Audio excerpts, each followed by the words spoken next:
Tesla has just pushed what might be one of the biggest updates to its cars in years, and this one actually matters. We've got a proper AI assistant, new safety features, and a bunch of small changes that generally make an improvement to day-to-day driving. Now, I've been using this update for a few days and it's been generally great, and some of it is very Tesla. So let's get into it.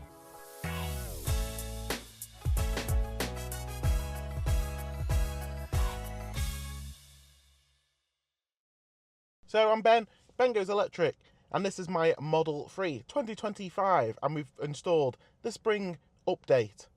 So we're not just going to look through the changelog, let's get into it and show the differences between the old version and this new spring update.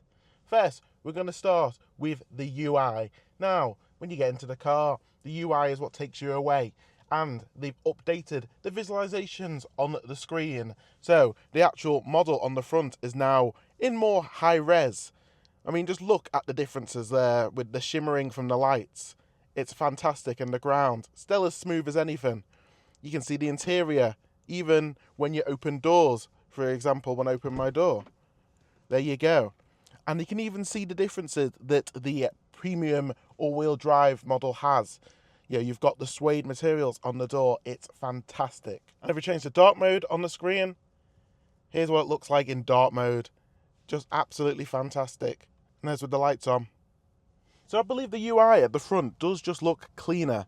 You've now got kind of bolder text when you're looking at your trip on the main page. You've got bigger icons on the bottom, easier to touch. Even your since to charge stat now has the time that you've been driving. So since I've charged, I've been doing 4 hours and 43 minutes worth of driving. Again, it's a cool just little thing to see.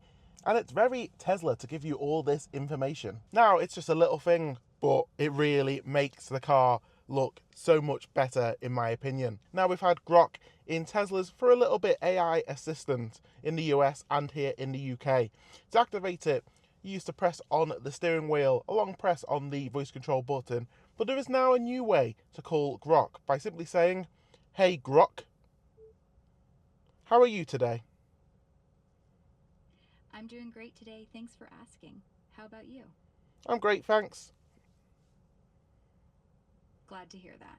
What's on your mind? And enough of that. So, Grok, it can still do all the things that it's known for, planning routes and asking questions, full AI. But now you're not having to press on the button to activate it. You can simply just say, "Hey Grok," for example, and there it is again. We'll get rid of you.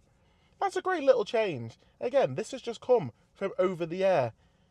You know, I didn't have this a few days ago, and now I do. It's crazy, without having to take my car in to get it updated. Now, safety. I mentioned safety features. Now, one of the biggest safety features is the blind spot monitoring. Now, back originally, you used to have a little light near to the mirror that used to light up with just a little faint red dot to tell you that something's in your blind spot when you're trying to open the door or driving and you're trying to change lanes. Now, using the ambient lighting across the edge of the door, it will now light up red. Just again, a bigger warning just to let you know, because you might miss the red dot, but you definitely won't miss the big red line on your door. Now that's just a nice fantastic feature to add natively into this car. Other things have had a little update. Pet mode, for example. Now what is pet mode? So, if you have your pet in the car and you need to go into the shops and you need to leave them in the car, in this car you can. You can simply enable pet mode by going here. And as you can see, there's now customizations. It used to just show the balloon animal on the car, but now you can select that for the dog, you can have a cat, or you can have the kind of famous hedgehog, which is Bagels, apparently. And you can edit the name of the pet. So if I call it Tess, like my car, just like that, and pet mode is on now, as it says down there. And if I get out of the car, you'll see it in action.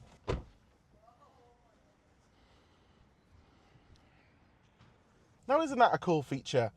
Now, pet mode, yeah, it's been around for a while, and it shows that your pet is fine because the air conditioner is still running or the heat, so you're not going to have someone breaking down your window. But it's a cool little thing. You can now have your pet's name on the screen and a new little symbol. Again, little change. Now, some now real nice owner improvements. The littler things which just make a big deal when you're driving this car. Firstly, the car can now download and install updates automatically overnight. It used to just be a message on your phone or in the car that it's available and you'd manually have to go on and do it. But now you don't even have to think about doing that. You can simply just go to car commands and then go down to software and enable automatically install updates, just like that. And next time there's an update, your car will just do it without you even having to think about it. Great. Now, trips. Now, the old trips display was decent. It used to show you how many miles you've done, your kilowatt hours, your efficiency, all on a simple kind of bar. But now they have changed how the trips look. So again, if we now go to trips, you can see, compared to what it used to be like, you now have all these graphs. They kind of show you when you're using more energy than it's predicted and when you're saving it. A nice visual way. You still have your trip A and your trip B. I have trip B set to lifetime of the car. But it's just a more user-friendly way of displaying that energy. You still have all the energy stuff here. So now trips is basically another part of the energy app, rather than being its own little app inside of the car commands. Again, a little quality of life update, but it's awesome to see. Another change that I think has made a big deal to owners and a big kind of complaint that we've had for quite a long time. So Tesla superchargers. Now third parties can buy and operate Tesla superchargers, and because of the hardware, they'll show up on the screen of Teslas. But the issue is, as you can see here, this charger is operated by EV on the Move. It's costing 75p a kilowatt hour. Just compared to down the road in Preston, you've got Tesla supercharger currently charging 44p or as low as 22p. Now, the car sees them both as superchargers, so if you're doing a trip, it will use any of those chargers which it thinks is best to charge at.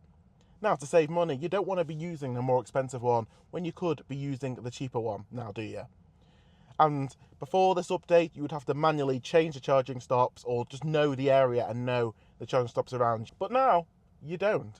Again, simply, you can go to your settings, navigation, under Trip Planner.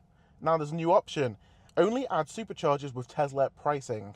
Again, with a little eye explaining the reason behind that. Now that's great for people who want a bit of cheaper charging, but it's even better for people who have free supercharging that you can only use on Tesla operated sites. So by simply ticking that on, you'll now only see the Tesla operated site, which is great. So for the next change, we just need to do a few little things. First, we're going to navigate somewhere. So let's go to Edinburgh, shall we? You're probably asking, why are we navigating? Yeah, simple as that. But let's head to the back and I'll show you something new. And you can also look at on the map. Now, how cool is that? You can see your next destination on the map, just like a plane. Pretty cool. You can even play around with the map a little bit if you want. Of course, they can still rather watch Netflix if they prefer, but they can follow along and see how long until the destination without having to look up at the front screen. Now, these are all kind of changes that don't sound exciting, but they make the car a lot easier to live with every single day. And this is where Tesla still has the edge. The car just keeps improving over time, and it's fantastic. So, overall, is the update a big deal? I'd say yes. Not because of one single feature. Now, Grok and AI is promising, but it's not really used that much. The safety improvements are generally really useful and make the car even safer. And the small quality of life updates added just make a difference to day-to-day driving and keep this car feeling fresh and modern and as good as it was when I picked it up over a year ago. Now, if you've got this update already, it should be rolling out to basically the whole fleet by now. Then let us know. What do you think? What features are you loving? Or what features would you like Tesla to add in the next big update? Let us know down in the description. So don't forget to like the video, subscribe, and click the bell icon to get notified for future videos. Once again, thank you for the support. Referral links and affiliate links in the description. Links to Ko-fi if you want to support the channel even more. Much appreciated. And that is all from me, and I will see you on the next video. Bye bye for now.